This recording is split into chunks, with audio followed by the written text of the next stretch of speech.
You ask Tiger to solve. This deals with linear equations with one unknown.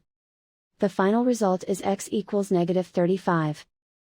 Let's solve it step by step. Group all constants on the right side of the equation. Add 3 to both sides.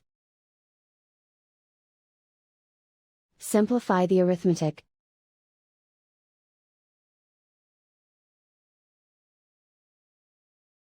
Isolate the x. Multiply both sides by 7. Group like terms.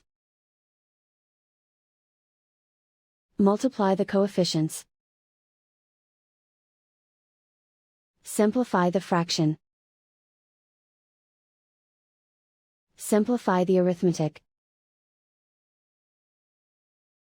And so the final result is x equals -35.